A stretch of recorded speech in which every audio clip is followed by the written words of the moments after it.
أعوذ بالله من الشيطان الرجيم. بسم الله الرحمن الرحيم. ألف لام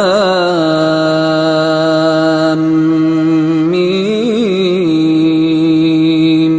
ذلك الكتاب لا ريب فيه هدى للمتقين الذين يؤمنون بالغيب ويقيمون الصلاة ومما رزقناهم ينفقون والذين يؤمنون بما أنزل إليك وما أنزل من قبلك وبالآخرة هم يوقنون أولئك على هدى من ربهم وأولئك هم المفلحون. إن الذين كفروا سواء عليهم أأنذرتهم أم لم تنذرهم لا يؤمنون ختم الله على قلوبهم وعلى سمعهم وعلى أبصارهم غشاوة ولهم عذاب عظيم. ومن الناس من يقول آمنا بالله وباليوم الآخر وما هم بمؤمنين يخادعون الله والذين آمنوا وما يخدعون إلا أنفسهم وما يشعرون في قلوبهم مرض فزادهم الله مرضا ولهم عذاب أليم بما كانوا يكذبون. وإذا قيل لهم لا تفسدوا في الأرض قالوا إنما نحن مصلحون ألا إنهم هم المفسدون ولكن لا يشعرون. وإذا قيل لهم آمنوا كما آمن الناس قالوا أنؤمن كما آمن السفهاء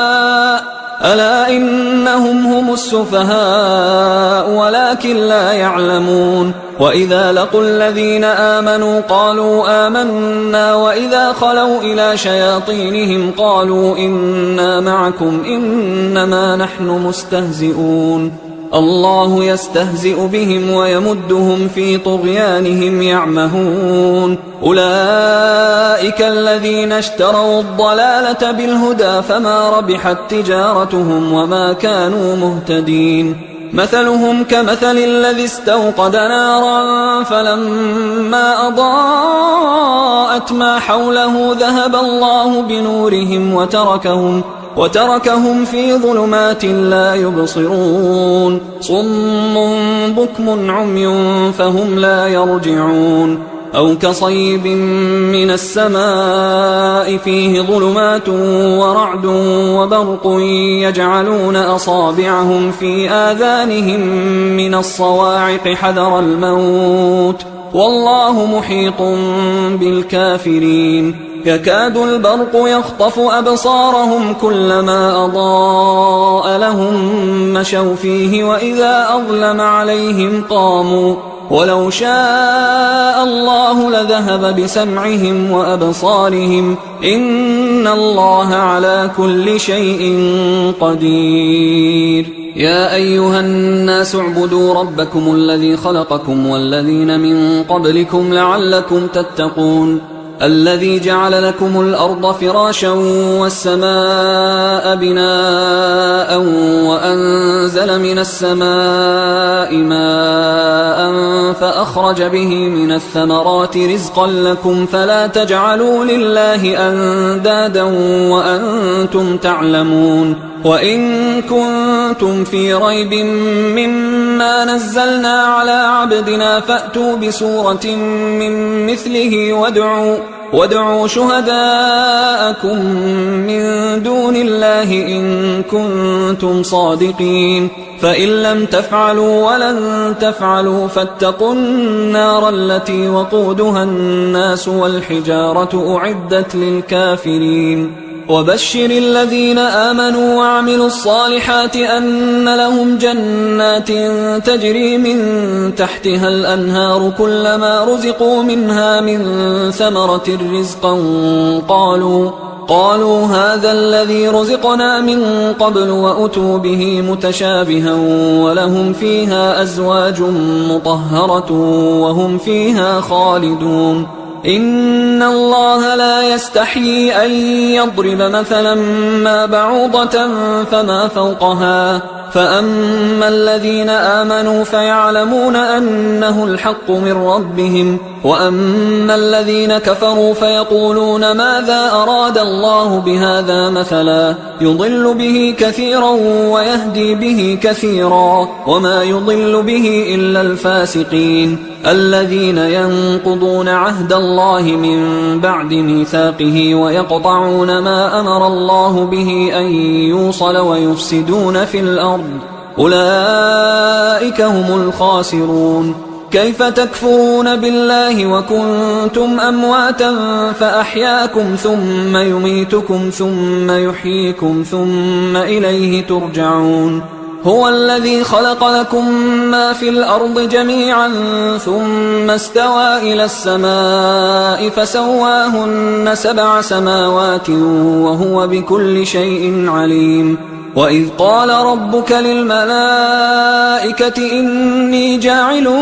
في الأرض خليفة قالوا أتجعل فيها من يفسد فيها ويسفك الدماء ونحن نسبح بحمدك ونقدس لك قال إني أعلم ما لا تعلمون. وعلم آدم الأسماء كلها ثم عرضهم على الملائكة فقال أنبئوني بأسماء هؤلاء إن كنتم صادقين. قالوا سبحانك لا علم لنا إلا ما علمتنا إنك أنت العليم الحكيم. قال يا آدم أنبئهم بأسمائهم فلما أنبأهم بأسمائهم قال ألم أقل لكم إني أعلم غيب السماوات والأرض وأعلم ما تبدون وما كنتم تكتمون. وإذ قلنا للملائكة اسجدوا لآدم فسجدوا إلا إبليس أبى واستكبر وكان من الكافرين. وقلنا يا آدم اسكن أنت وزوجك الجنة وكلا منها رغدا حيث شئتما ولا تقربا هذه الشجرة فتكونا من الظالمين. فأزلهما الشيطان عنها فأخرجهما مما كانا فيه وقلنا اهبطوا بعضكم لبعض عدو ولكم في الأرض مستقر ومتاع إلى حين. فتلقى آدم من ربه كلمات فتاب عليه إنه هو التواب الرحيم. قلنا اهبطوا منها جميعا فإما يأتينكم مني هدى فمن تبع هداي فلا خوف عليهم ولا هم يحزنون. والذين كفروا وكذبوا بآياتنا أولئك أصحاب النار هم فيها خالدون. يا بني إسرائيل اذكروا نعمتي التي أنعمت عليكم وأوفوا بعهدي أوف بعهدكم وإياي فارهبون. وآمنوا بما أنزلت مصدقا لما معكم ولا تكونوا أول كافر به ولا تشتروا بآياتي ثمنا قليلا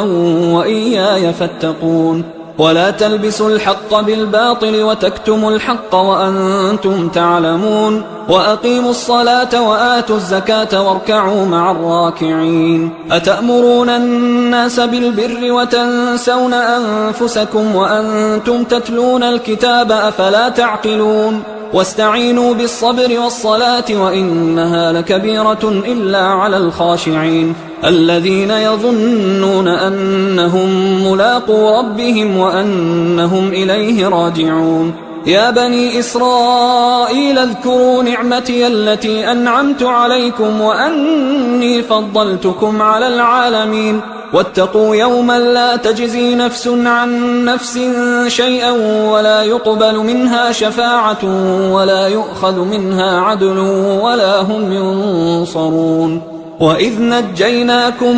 من آل فرعون يسومونكم سوء العذاب يذبحون أبناءكم ويستحيون نساءكم وفي ذلكم بلاء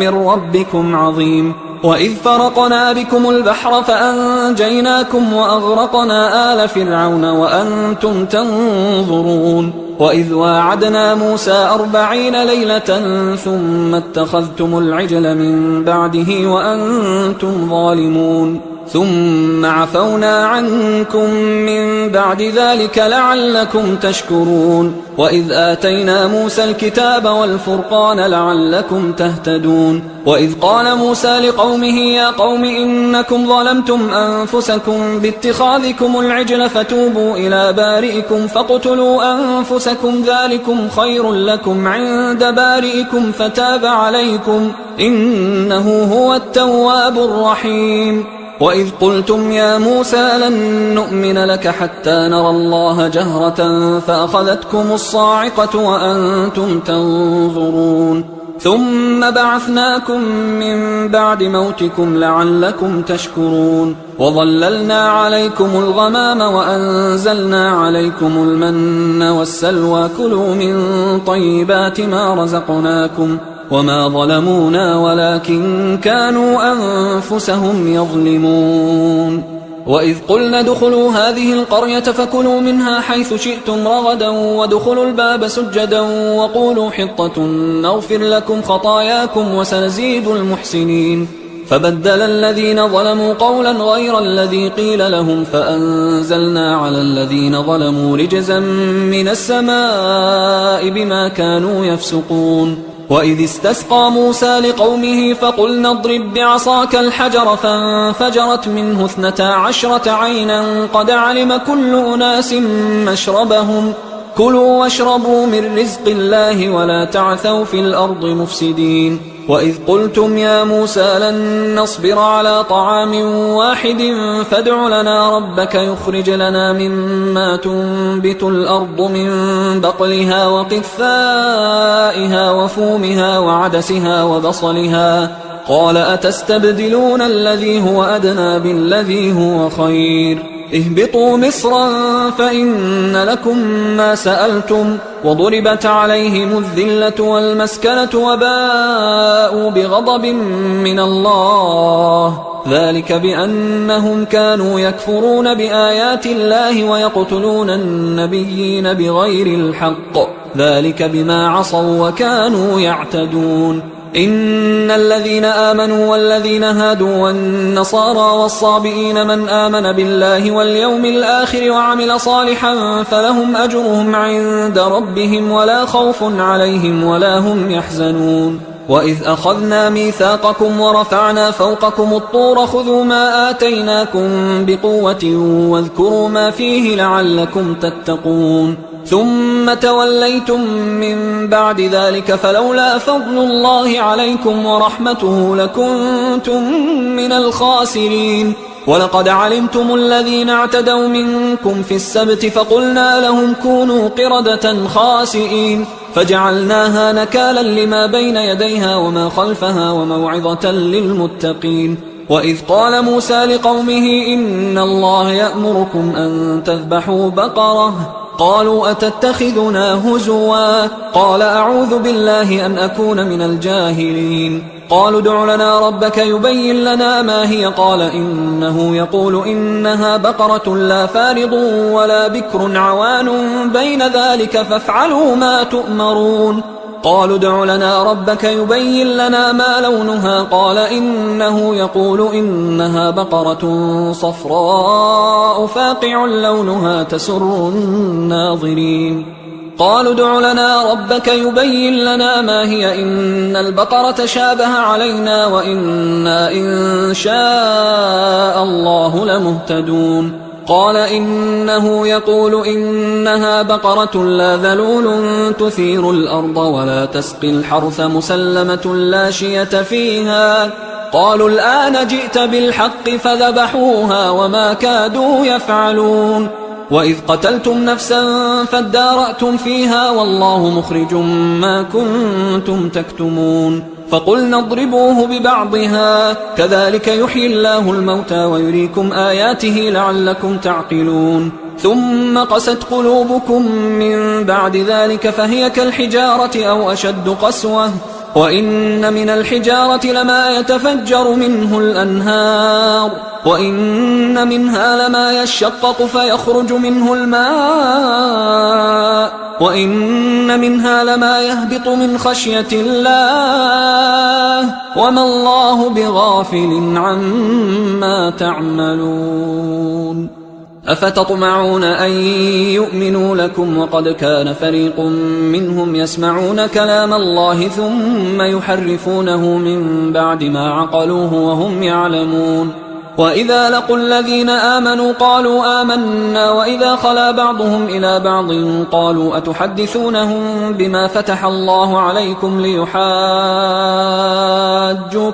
به عند ربكم أفلا تعقلون أولا يعلمون أن الله يعلم ما يسرون وما يعلنون ومنهم أميون لا يعلمون الكتاب إلا أماني وإنهم إلا يظنون فويل للذين يكتبون الكتاب بأيديهم ثم يقولون هذا من عند الله ليشتروا به ثمنا قليلا فويل لهم مما كتبت أيديهم وويل لهم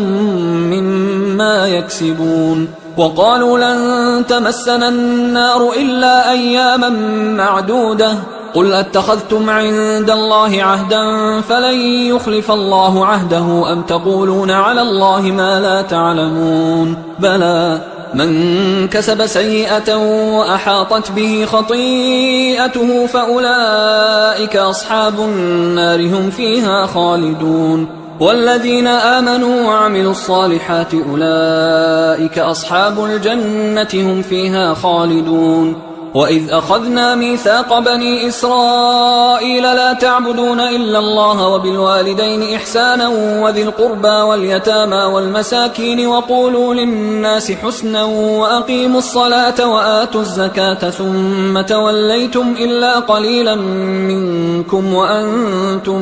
معرضون وإذ أخذنا ميثاقكم لا تسفكون دماءكم ولا تخرجون أنفسكم من دياركم ثم أقررتم وأنتم تشهدون ثم أنتم هؤلاء تقتلون أنفسكم وتخرجون فريقا منكم من ديارهم تظاهرون عليهم بالإثم والعدوان وإن يأتوكم أسارى تفادوهم وهو محرم عليكم إخراجهم أفتؤمنون ببعض الكتاب وتكفرون ببعض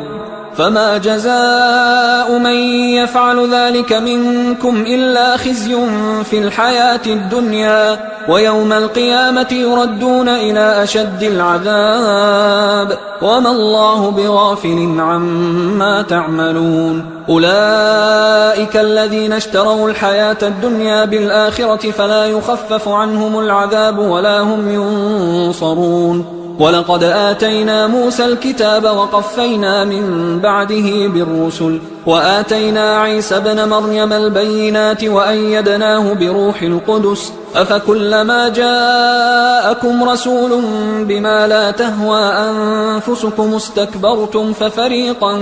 كذبتم وفريقا تقتلون وقالوا قلوبنا غلف بل لعنهم الله بكفرهم فقليلا ما يؤمنون ولما جاءهم كتاب من عند الله مصدق لما معهم وكانوا من قبل يستفتحون على الذين كفروا فلما جاءهم ما عرفوا كفروا به فلعنة الله على الكافرين بئس ما اشتروا به أنفسهم أن يكفروا بما أنزل الله بغيا أن ينزل الله من فضله على من يشاء من عباده فباءوا بغضب على غضب وللكافرين عذاب مهين وإذا قيل لهم آمنوا بما أنزل الله قالوا نؤمن بما أنزل علينا ويكفرون بما وراءه وهو الحق مصدقا لما معهم قل فلم تقتلون أنبياء الله من قبل إن كنتم مؤمنين ولقد جاءكم موسى بالبينات ثم اتخذتم العجل من بعده وأنتم ظالمون وإذ أخذنا ميثاقكم ورفعنا فوقكم الطور خذوا ما آتيناكم بقوة واسمعوا قالوا سمعنا وعصينا وأشربوا في قلوبهم العجل بكفرهم قل بئس ما يأمركم به إيمانكم إن كنتم مؤمنين قل إن كانت لكم الدار الآخرة عند الله خالصة من دون الناس فتمنوا الموت إن كنتم صادقين ولن يتمنوه أبدا بما قدمت أيديهم والله عليم بالظالمين ولتجدنهم أحرص الناس على حياة ومن الذين أشركوا يود أحدهم لو يعمر 1000 سنة وما هو بمزحزحه من العذاب أن يعمر والله بصير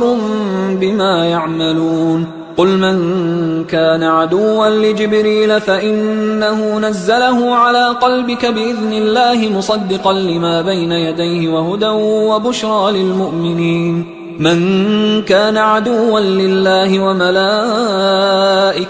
ورسله وجبريل وميكال فإن الله عدو للكافرين ولقد أنزلنا إليك آيات بينات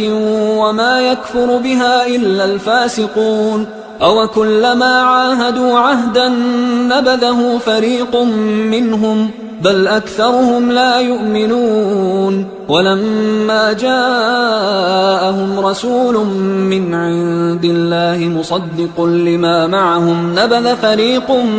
من الذين أوتوا الكتاب كتاب الله وراء ظهورهم كأنهم لا يعلمون واتبعوا ما تتلو الشياطين على ملك سليمان وما كفر سليمان ولكن الشياطين كفروا يعلمون الناس السحر وما أنزل على الملكين ببابل هاروت وماروت وما يعلمان من أحد حتى يقولا إنما نحن فتنة فلا تكفر فيتعلمون منهما ما يفرقون به بين المرء وزوجه وما هم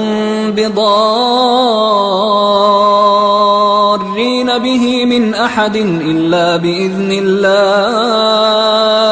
ويتعلمون ما يضرهم ولا ينفعهم ولقد علموا لمن اشتراه ما له في الآخرة من خلاق ولبئس ما شروا به أنفسهم لو كانوا يعلمون ولو أنهم آمنوا واتقوا لمثوبة من عند الله خير لو كانوا يعلمون يا أيها الذين آمنوا لا تقولوا راعنا وقولوا انظرنا واسمعوا وللكافرين عذاب أليم ما يود الذين كفروا من أهل الكتاب ولا المشركين أن ينزل عليكم من خير من ربكم والله يختص برحمته من يشاء والله ذو الفضل العظيم ما ننسخ من آية أو ننسها نأت بخير منها أو مثلها ألم تعلم أن الله على كل شيء قدير ألم تعلم أن الله له ملك السماوات والأرض وما لكم من دون الله من ولي ولا نصير أم تريدون أن تسألوا رسولكم كما سئل موسى من قبل ومن يتبدل الكفر بالإيمان فقد ضل سواء السبيل ود كثير من أهل الكتاب لو يردونكم من بعد إيمانكم كفارا حسدا من عند أنفسهم من بعد ما تبين لهم الحق فاعفوا واصفحوا حتى يأتي الله بأمره إن الله على كل شيء قدير وأقيموا الصلاة وآتوا الزكاة وما تقدموا لأنفسكم من خير تجدوه عند الله إن الله بما تعملون بصير. وقالوا لن يدخل الجنة إلا من كان هودا أو نصارى تلك أمانيهم قل هاتوا برهانكم إن كنتم صادقين بلى من أسلم وجهه لله وهو محسن فله أجره عند ربه ولا خوف عليهم ولا هم يحزنون. وقالت اليهود ليست النصارى على شيء وقالت النصارى ليست اليهود على شيء وهم يتلون الكتاب كذلك قال الذين لا يعلمون مثل قولهم فالله يحكم بينهم يوم القيامة فيما كانوا فيه يختلفون. ومن أظلم ممن منع مساجد الله أن يذكر فيها اسمه وسعى في خرابها أولئك ما كان لهم أن يدخلوها إلا خائفين لهم في الدنيا خزي ولهم في الآخرة عذاب عظيم. ولله المشرق والمغرب فأينما تولوا فثم وجه الله إن الله واسع عليم. وقالوا اتخذ الله ولدا سبحانه بل له ما في السماوات والأرض كل له قانتون بديع السماوات والأرض وإذا قضى أمرا فإنما يقول له كن فيكون. وقال الذين لا يعلمون لولا يكلمنا الله أو تأتينا آية كذلك قال الذين من قبلهم مثل قولهم تشابهت قلوبهم قد بينا الآيات لقوم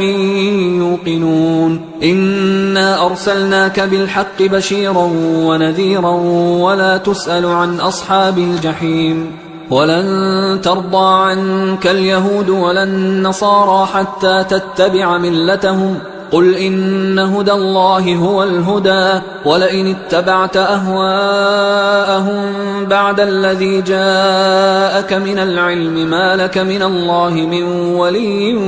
ولا نصير. الذين آتيناهم الكتاب يتلونه حق تلاوته أولئك يؤمنون به ومن يكفر به فأولئك هم الخاسرون. يا بني إسرائيل اذكروا نعمتي التي أنعمت عليكم وأني فضلتكم على العالمين واتقوا يوما لا تجزي نفس عن نفس شيئا ولا يقبل منها عدل ولا تنفعها شفاعة ولا هم ينصرون. وإذ ابتلى إبراهيم ربه بكلمات فأتمهن قال إني جاعلك للناس إماما قال ومن ذريتي قال لا ينال عهد الظالمين. وإذ جعلنا البيت مثابة للناس وأمنا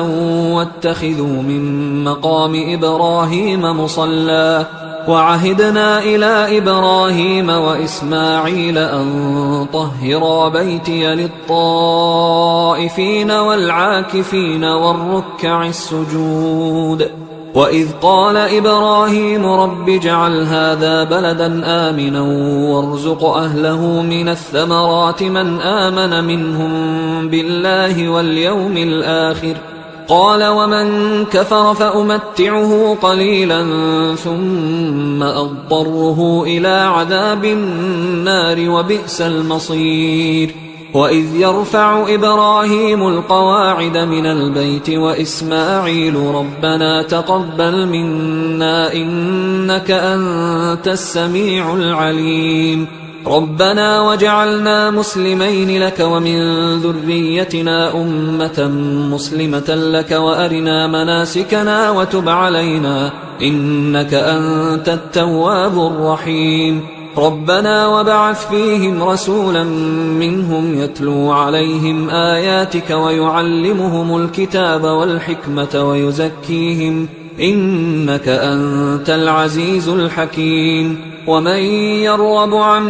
ملة إبراهيم إلا من سفه نفسه ولقد اصطفيناه في الدنيا وإنه في الآخرة لمن الصالحين. إذ قال له ربه أسلم قال أسلمت لرب العالمين. ووصى بها إبراهيم بنيه ويعقوب يا بني إن الله اصطفى لكم الدين فلا تموتن إلا وأنتم مسلمون. أم كنتم شهداء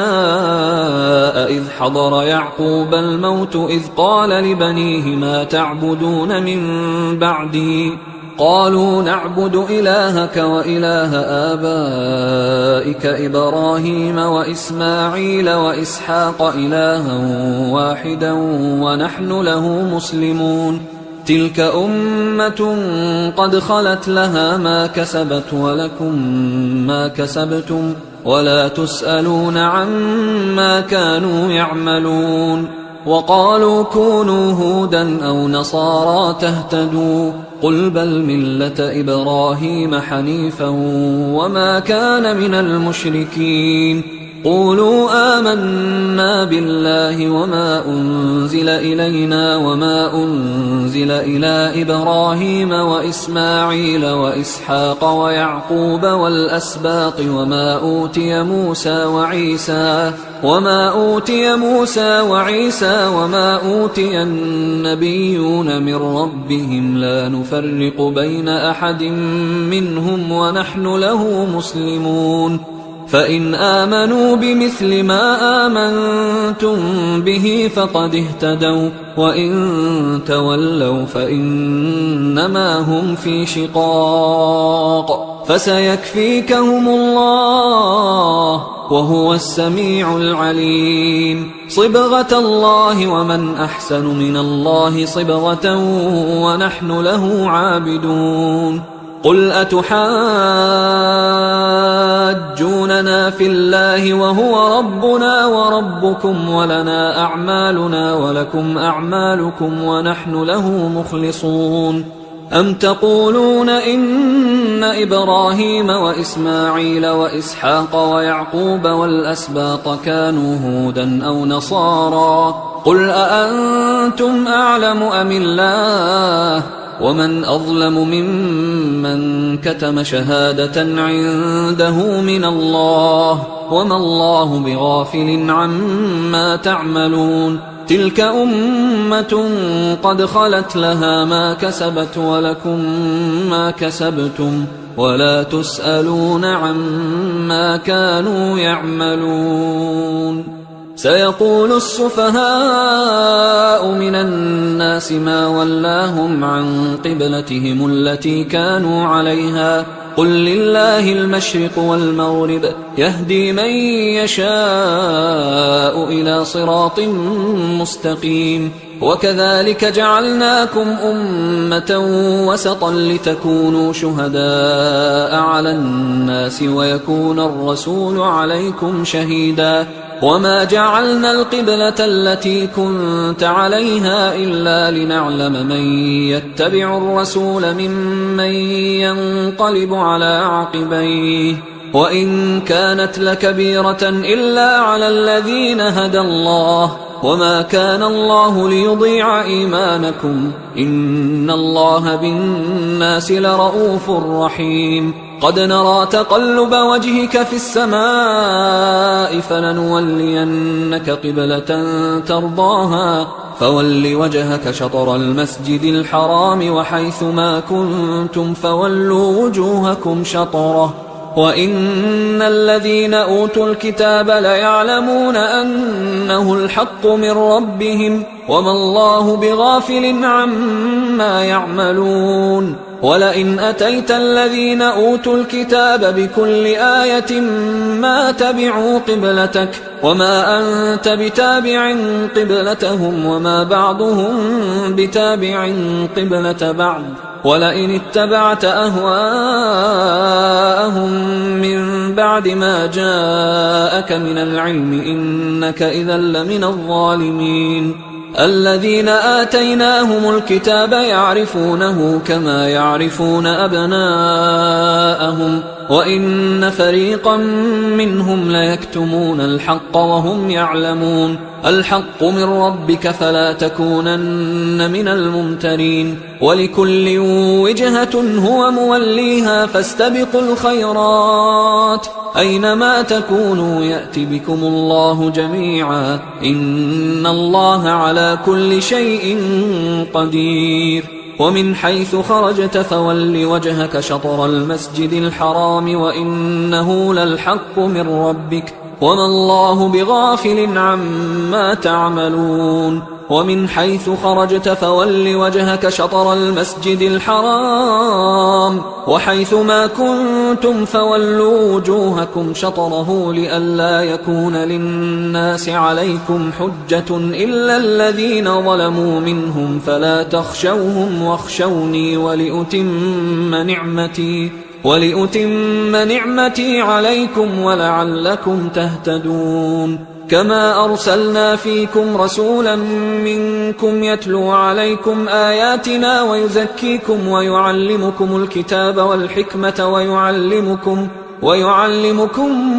ما لم تكونوا تعلمون فاذكروني أذكركم واشكروا لي ولا تكفرون يا أيها الذين آمنوا استعينوا بالصبر والصلاة إن الله مع الصابرين ولا تقولوا لمن يقتل في سبيل الله أموات بل أحياء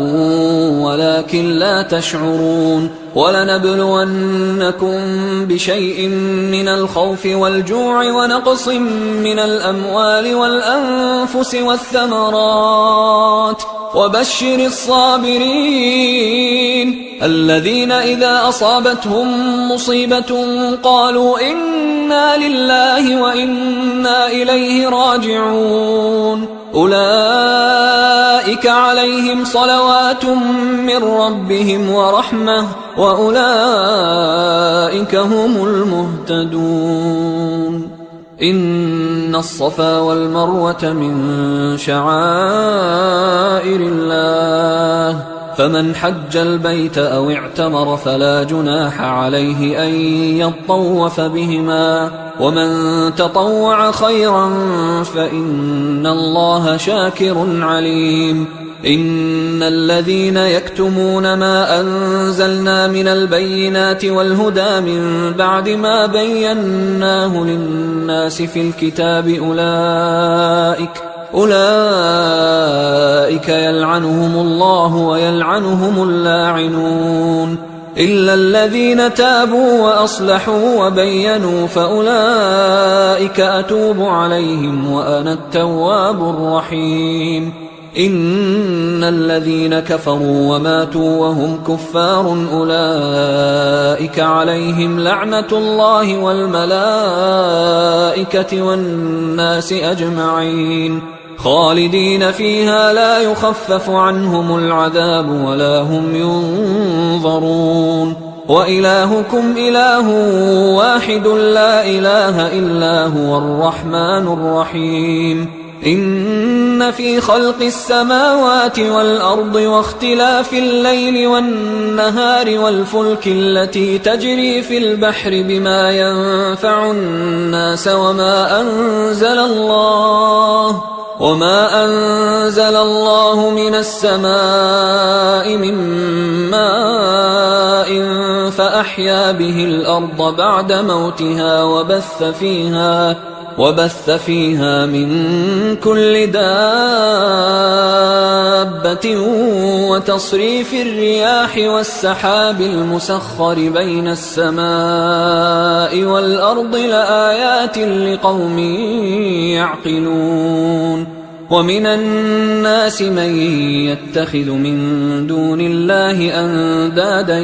يحبونهم كحب الله والذين آمنوا أشد حبا لله ولو يرى الذين ظلموا إذ يرون العذاب أن القوة لله جميعا وأن الله شديد العذاب إذ تبرأ الذين اتبعوا من الذين اتبعوا ورأوا العذاب وتقطعت بهم الأسباب وقال الذين اتبعوا لو أن لنا كرة فنتبرأ منهم كما تبرأوا منا كذلك يريهم الله أعمالهم حسرات عليهم وما هم بخارجين من النار يا أيها الناس كلوا مما في الأرض حلالا طيبا ولا تتبعوا خطوات الشيطان إنه لكم عدو مبين إنما يأمركم بالسوء والفحشاء وأن تقولوا على الله ما لا تعلمون وإذا قيل لهم اتبعوا ما أنزل الله قالوا بل نتبع ما ألفينا عليه آباءنا أولو كان آباؤهم لا يعقلون شيئا ولا يهتدون ومثل الذين كفروا كمثل الذي ينعق بما لا يسمع إلا دعاء ونداء صم بكم عمي فهم لا يعقلون يا أيها الذين آمنوا كلوا من طيبات ما رزقناكم واشكروا لله إن كنتم إياه تعبدون إنما حرم عليكم الميتة والدم ولحم الخنزير وما أهل به لغير الله فمن اضطر غير باغ ولا عاد فلا إثم عليه إن الله غفور رحيم إن الذين يكتمون ما أنزل الله من الكتاب ويشترون به ثمنا قليلا أولئك ما يأكلون في بطونهم إلا النار ولا يكلمهم الله يوم القيامة ولا يزكيهم ولهم عذاب أليم أولئك الذين اشتروا الضلالة بالهدى والعذاب بالمغفرة فما أصبرهم على النار ذلك بأن الله نزل الكتاب بالحق وإن الذين اختلفوا في الكتاب لفي شقاق بعيد ليس البر أن تولوا وجوهكم قبل المشرق والمغرب ولكن البر من آمن بالله واليوم الآخر والملائكة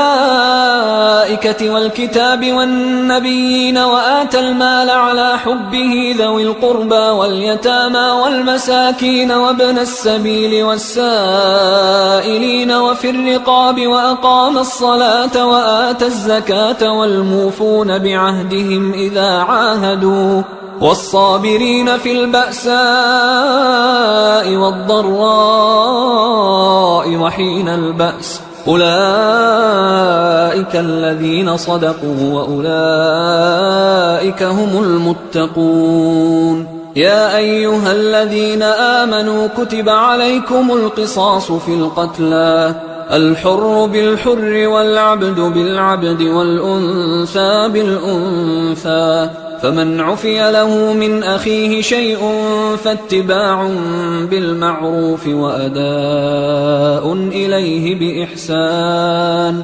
ذلك تخفيف من ربكم ورحمة فمن اعتدى بعد ذلك فله عذاب أليم ولكم في القصاص حياة يا أولي الألباب لعلكم تتقون كتب عليكم إذا حضر أحدكم الموت إن ترك خيرا الوصية للوالدين والأقربين بالمعروف حقا على المتقين فمن بدله بعدما سمعه فإنما إثمه على الذين يبدلونه إن الله سميع عليم فمن خاف من موص جنفا أو إثما فأصلح بينهم فلا إثم عليه إن الله غفور رحيم. يا أيها الذين آمنوا كتب عليكم الصيام كما كتب على الذين من قبلكم لعلكم تتقون أياما معدودات، فمن كان منكم مريضا أو على سفر فعدة من أيام أخر، وعلى الذين يطيقونه فدية طعام مسكين، فمن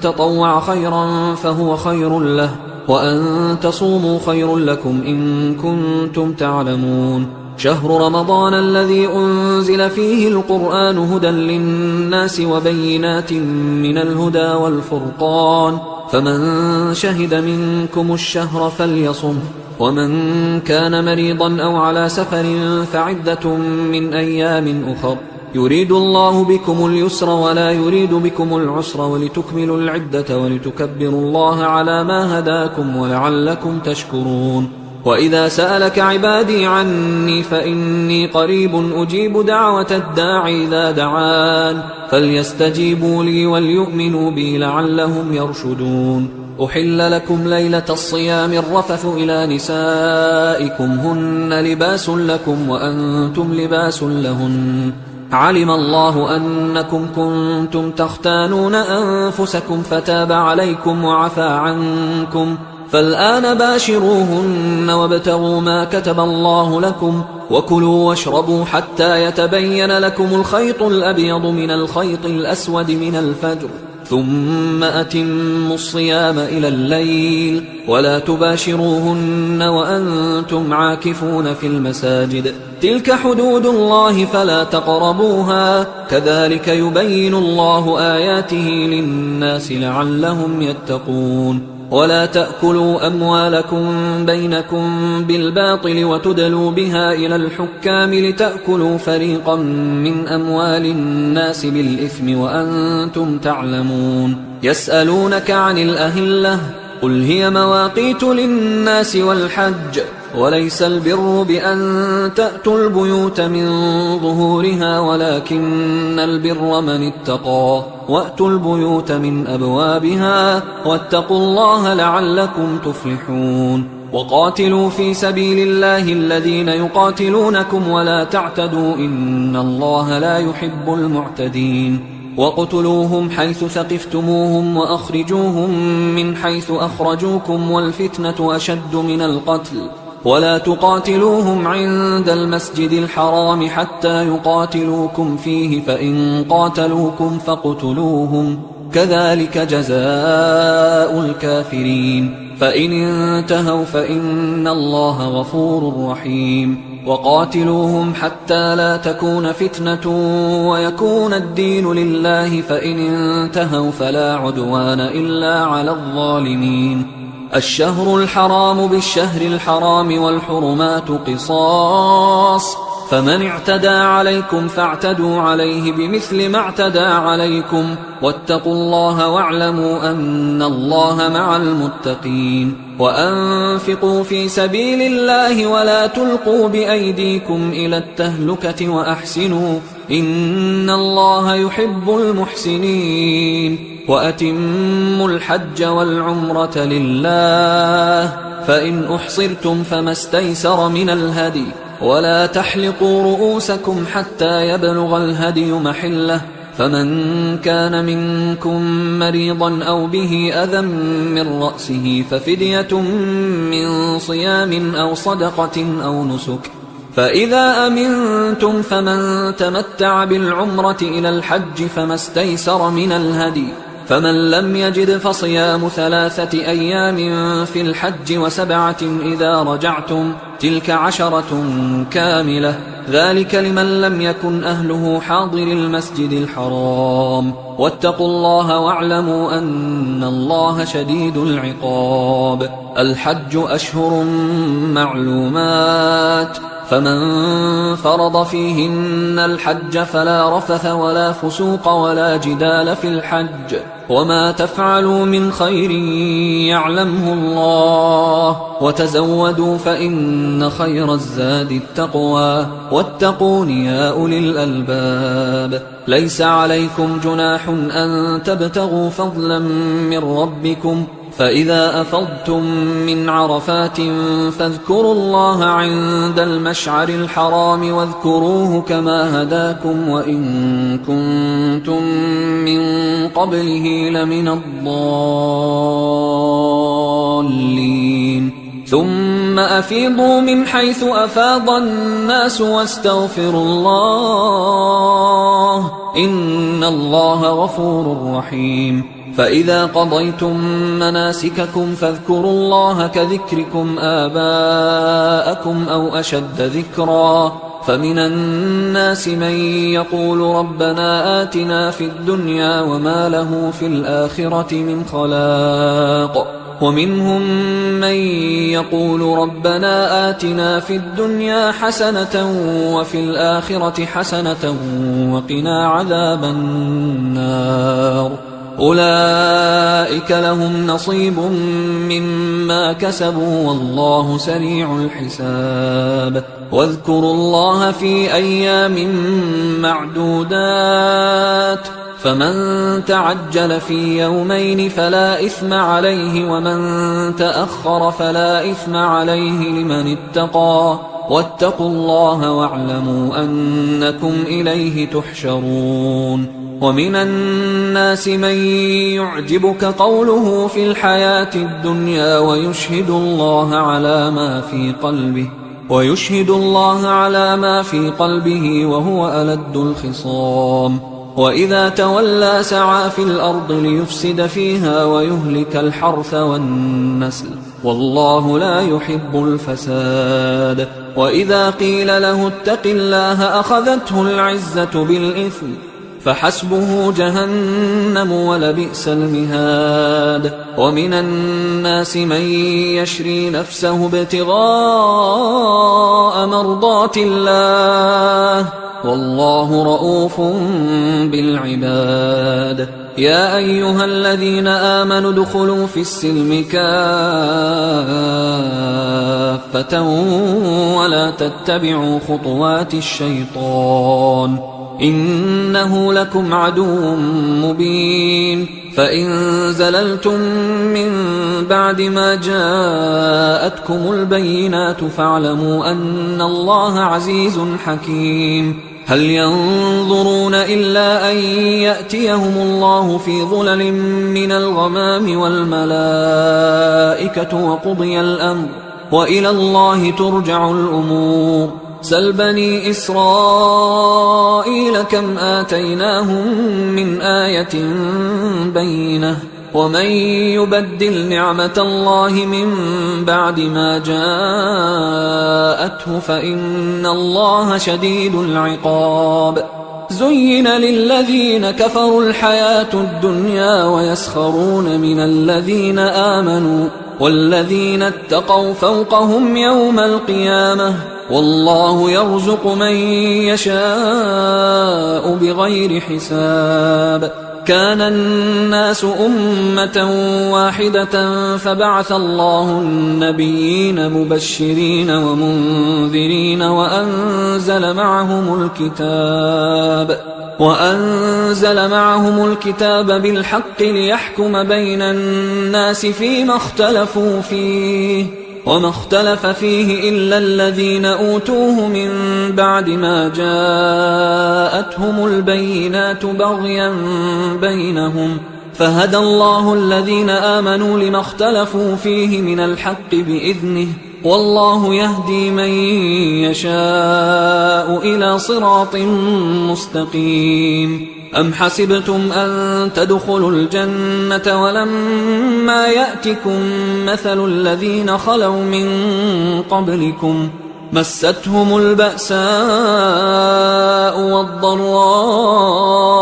وزلزلوا حتى يقول الرسول والذين آمنوا معه متى نصر الله ألا إن نصر الله قريب يسألونك ماذا ينفقون قل ما أنفقتم من خير فللوالدين والأقربين واليتامى والمساكين وابن السبيل وما تفعلوا من خير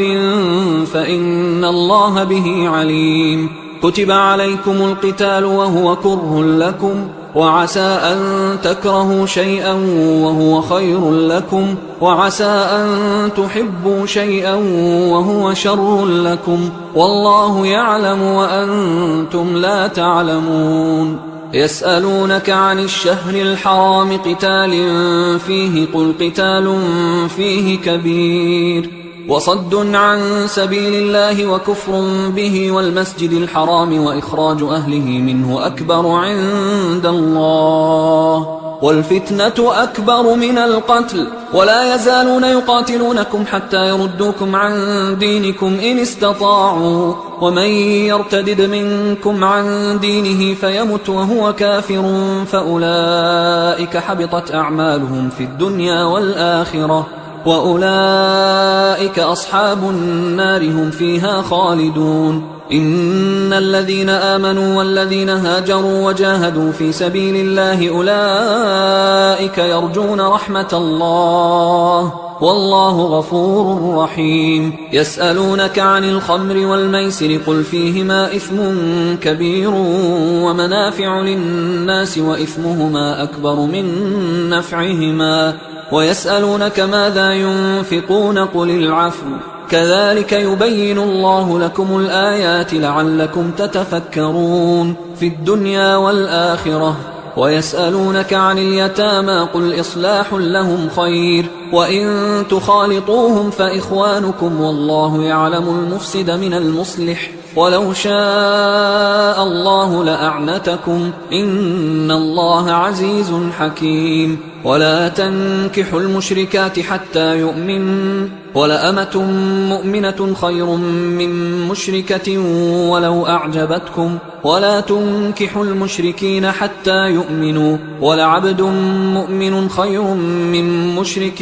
ولو أعجبكم أولئك يدعون إلى النار والله يدعو إلى الجنة والمغفرة بإذنه ويبين آياته للناس لعلهم يتذكرون ويسألونك عن المحيض قل هو أذى فاعتزلوا النساء في المحيض ولا تقربوهن حتى يطهرن فإذا تطهرن فأتوهن من حيث أمركم الله إن الله يحب التوابين ويحب المتطهرين نساؤكم حرث لكم فأتوا حرثكم أنى شئتم وقدموا لأنفسكم واتقوا الله واعلموا أنكم ملاقوه وبشر المؤمنين ولا تجعلوا الله عرضة لأيمانكم أن تبروا وتتقوا وتصلحوا بين الناس والله سميع عليم لا يؤاخذكم الله باللغو في أيمانكم ولكن يؤاخذكم بما كسبت قلوبكم والله غفور حليم للذين يؤلون من نسائهم تربص 4 أشهر فإن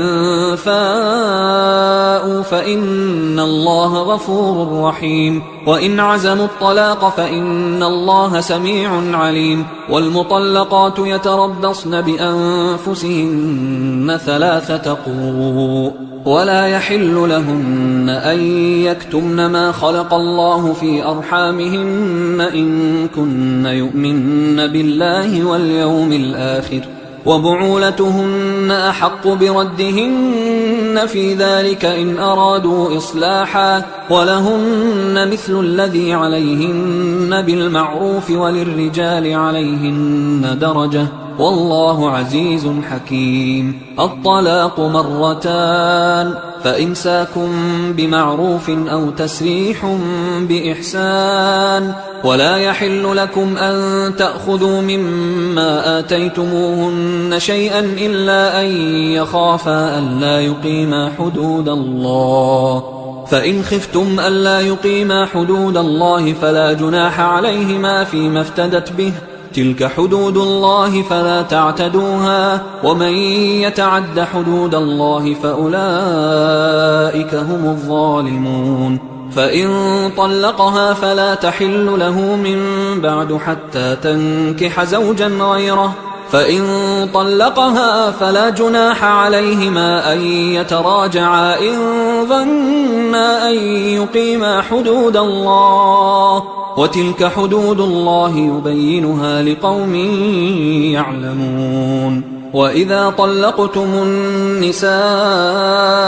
فبلغن أجلهن فأمسكوهن بمعروف أو سرحوهن بمعروف، ولا تمسكوهن ضرارا لتعتدوا، ومن يفعل ذلك فقد ظلم نفسه. ولا تتخذوا آيات الله هزوا، واذكروا نعمة الله عليكم وما أنزل عليكم من الكتاب والحكمة يعظكم به، واتقوا الله واعلموا أن الله بكل شيء عليم. وإذا طلقتم النساء فبلغن أجلهن فلا تعضلوهن أن ينكحن أزواجهن إذا تراضوا بينهم بالمعروف، ذلك يوعظ به من كان منكم يؤمن بالله واليوم الآخر، ذلكم أزكى لكم وأطهر، والله يعلم وأنتم لا تعلمون. والوالدات يرضعن أولادهن حولين كاملين لمن أراد أن يتم الرضاعة، وعلى المولود له رزقهن وكسوتهن بالمعروف، لا تكلف نفس إلا وسعها، لا تضار والدة بولدها ولا مولود له بولده، وعلى الوارث مثل ذلك، فإن أرادا فصالا عن تراض منهما وتشاور فلا جناح عليهما. وإن أردتم أن تسترضعوا أولادكم فلا جناح عليكم إذا سلمتم ما آتيتم بالمعروف، واتقوا الله واعلموا أن الله بما تعملون بصير. والذين يتوفون منكم ويذرون أزواجا يتربصن بأنفسهن 4 أشهر وعشرا، فإذا بلغن أجلهن فلا جناح عليكم فيما فعلن في أنفسهن بالمعروف، والله بما تعملون خبير. ولا جناح عليكم فيما عرضتم به من خطبة النساء أو أكننتم في أنفسكم، علم الله أنكم ستذكرونهن ولكن لا تواعدوهن سرا إلا أن تقولوا قولا معروفا، ولا تعزموا عقدة النكاح حتى يبلغ الكتاب أجله، واعلموا أن الله يعلم ما في أنفسكم فاحذروه، واعلموا أن الله غفور حليم. لا جناح عليكم إن طلقتم النساء ما لم تمسوهن أو تفرضوا لهن فريضة، ومتعوهن على الموسع قدره وعلى المقتر قدره متاعا بالمعروف حقا على المحسنين. وإن طلقتموهن من قبل أن تمسوهن وقد فرضتم لهن فريضة فنصف ما فرضتم إلا أن يعفون أو يعفو الذي بيده عقدة النكاح، وأن تعفوا أقرب للتقوى، ولا تنسوا الفضل بينكم، إن الله بما تعملون بصير. حافظوا على الصلوات والصلاة الوسطى وقوموا لله قانتين، فإن خفتم فرجالا أو ركبانا، فإذا أمنتم فاذكروا الله كما علمكم ما لم تكونوا تعلمون. والذين يتوفون منكم ويذرون أزواجا وصية لأزواجهم متاعا إلى الحول غير إخراج، فإن خرجن فلا جناح عليكم فيما فعلن في أنفسهن من معروف، والله عزيز حكيم. وللمطلقات متاع بالمعروف حقا على المتقين، كذلك يبين الله لكم آياته لعلكم تعقلون. ألم تر إلى الذين خرجوا من ديارهم وهم ألوف حذر الموت فقال لهم الله موتوا ثم أحياهم، إن الله لذو فضل على الناس ولكن أكثر الناس لا يشكرون وقاتلوا في سبيل الله واعلموا أن الله سميع عليم من ذا الذي يقرض الله قرضا حسنا فيضاعفه له أضعافا كثيرة والله يقبض ويبسط وإليه ترجعون ألم تر إلى الملأ من بني إسرائيل من بعد موسى إذ قالوا لنبي له مبعث لنا ملكا نقاتل في سبيل الله قال هل عسيتم إن كتب عليكم القتال ألا تقاتلوا قالوا وما لنا ألا نقاتل في سبيل الله وقد أخرجنا من ديارنا وأبنائنا فلما كتب عليهم القتال تولوا إلا قليلا منهم والله عليم بالظالمين وقال لهم نبيهم إن الله قد بعث لكم طالوت ملكا قالوا أنى يكون له الملك علينا ونحن أحق بالملك منه ولم يؤت سعة من المال قال إن الله اصطفاه عليكم وزاده بسطة في العلم والجسم والله يؤتي ملكه من يشاء والله واسع عليم وقال لهم نبيهم إن آية ملكه أن يأتيكم التابوت فيه سكينة من ربكم وبقية مما ترك آل موسى وآل هارون تحمله الملائكة إن في ذلك لآية لكم إن كنتم مؤمنين فلما فصل طالوت بالجنود قال إن الله مبتليكم بنهر فمن شرب منه فليس مني ومن لم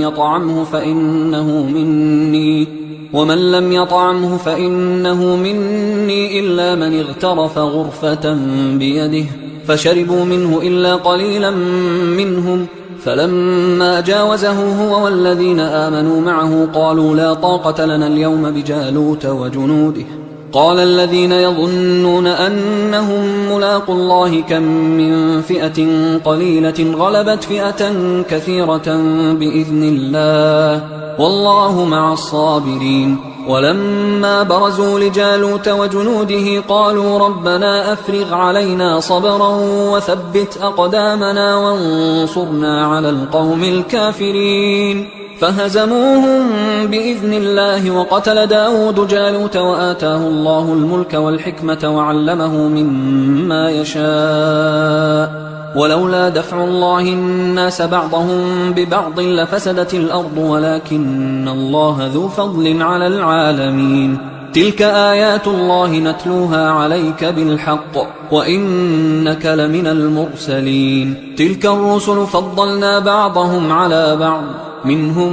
من كلم الله ورفع بعضهم درجات وآتينا عيسى ابن مريم البينات وأيدناه بروح القدس ولو شاء الله ما اقتتل الذين من بعدهم من بعد ما جاءتهم البينات ولكن اختلفوا فمنهم من آمن ومنهم من كفر ولو شاء الله ما اقتتلوا ولكن الله يفعل ما يريد يا أيها الذين آمنوا أنفقوا مما رزقناكم من قبل أن يأتي يوم لا بيع فيه ولا خلة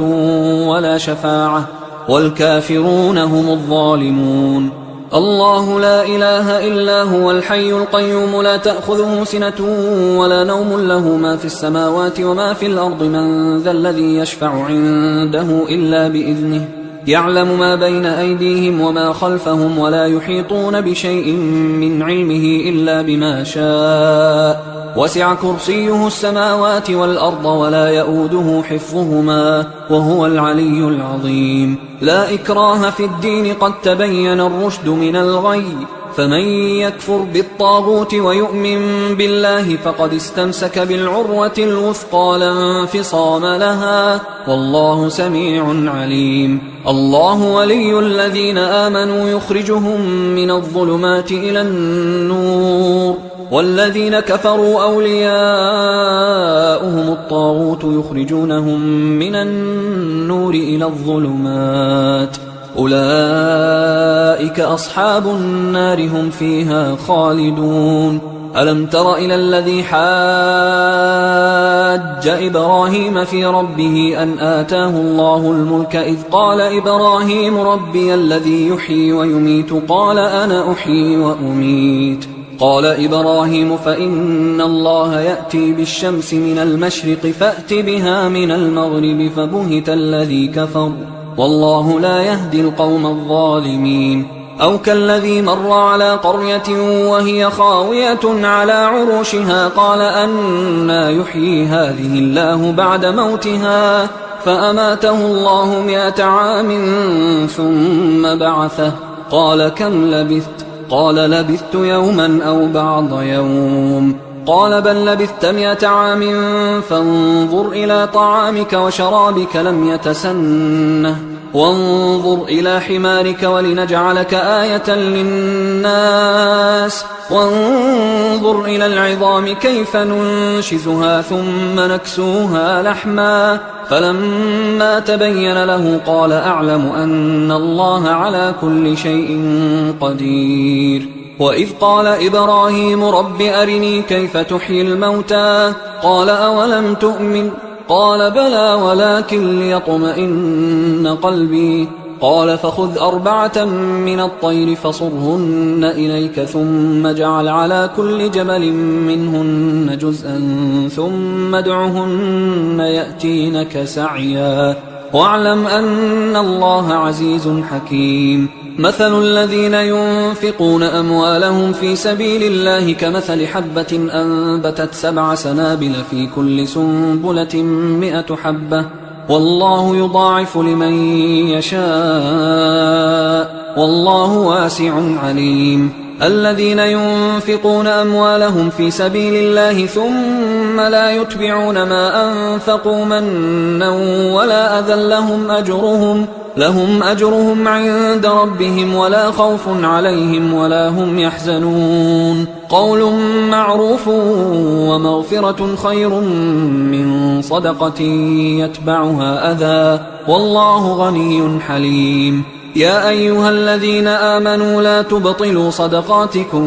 بالمن والأذى كالذي ينفق ماله رئاء الناس ولا يؤمن بالله واليوم الآخر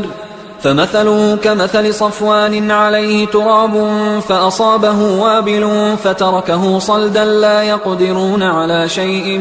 مما كسبوا والله لا يهدي القوم الكافرين. ومثل الذين ينفقون أموالهم ابتغاء مرضات الله وتثبيتا من أنفسهم كمثل جنة بربوة أصابها وابل فآتت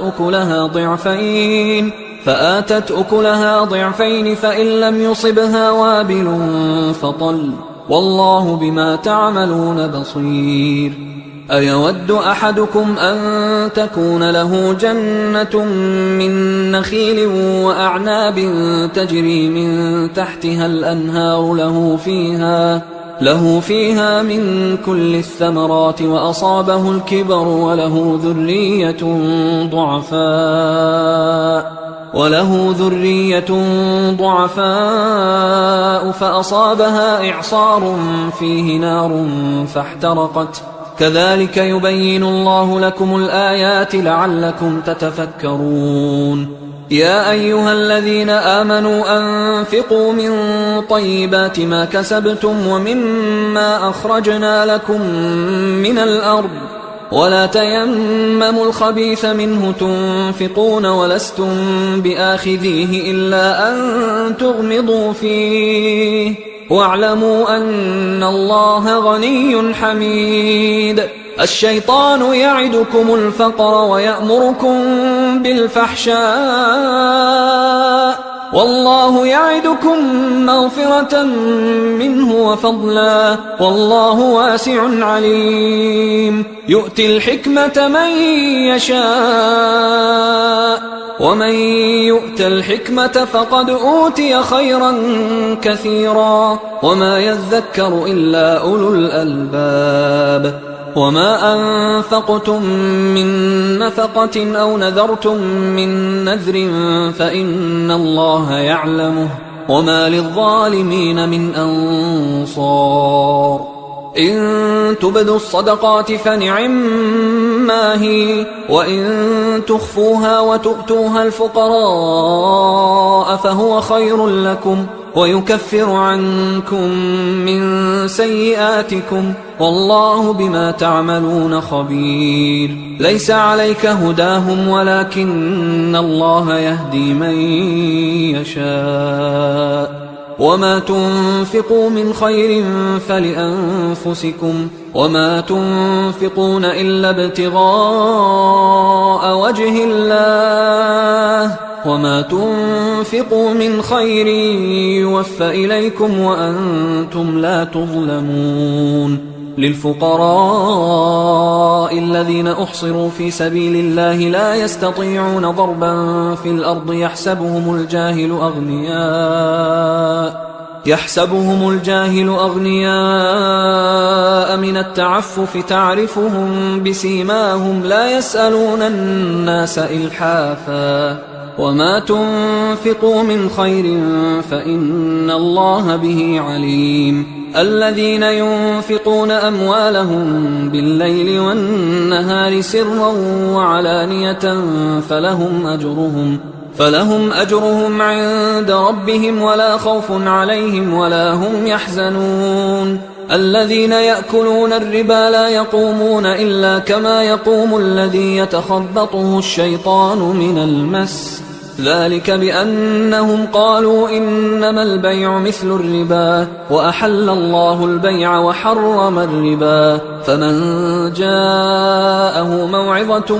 من ربه فانتهى فله ما سلف وأمره إلى الله ومن عاد فأولئك أصحاب النار هم فيها خالدون يمحق الله الربا ويربي الصدقات والله لا يحب كل كفار أثيم إن الذين آمنوا وعملوا الصالحات وأقاموا الصلاة وآتوا الزكاة لهم أجرهم عند ربهم ولا خوف عليهم ولا هم يحزنون يا أيها الذين آمنوا اتقوا الله وذروا ما بقي من الربا إن كنتم مؤمنين فإن لم تفعلوا فأذنوا بحرب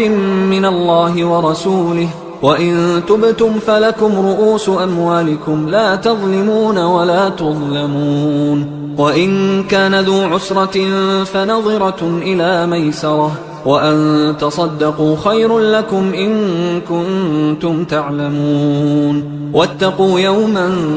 ترجعون فيه إلى الله ثم توفى كل نفس ما كسبت وهم لا يظلمون يا أيها الذين آمنوا إذا تداينتم بدين إلى أجل مسمى فاكتبوه وليكتب بينكم كاتب بالعدل ولا يأب كاتب أن يكتب كما علمه الله فليكتب وليملل الذي عليه الحق وليتق الله ربه ولا يبخس منه شيئا فإن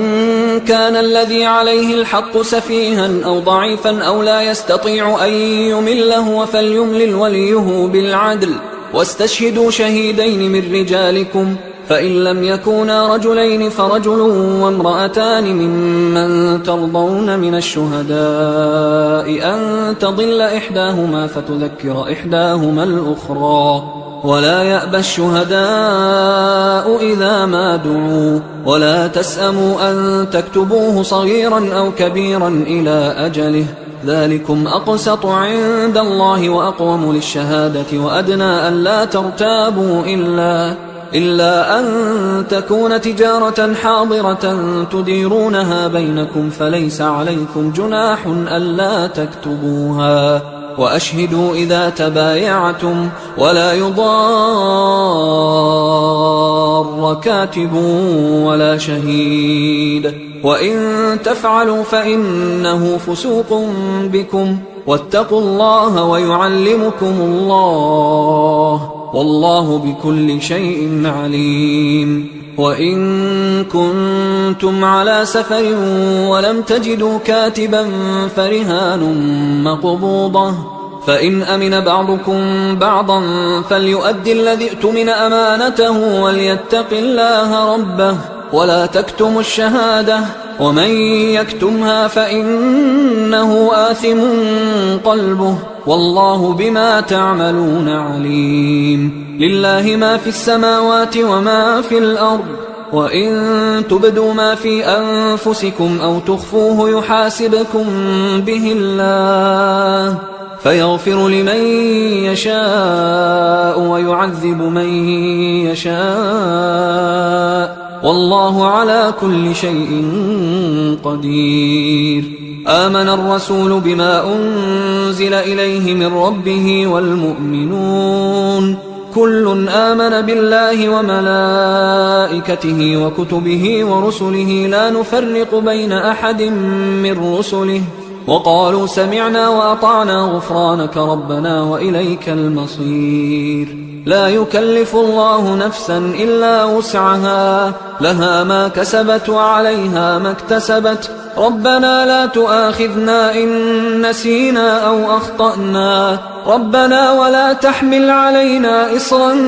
كما حملته على الذين من قبلنا، ربنا ولا تحملنا ما لا طاقة لنا به واعف عنا واغفر لنا وارحمنا أنت مولانا فانصرنا على القوم الكافرين. حصريا على قارئ القرآن.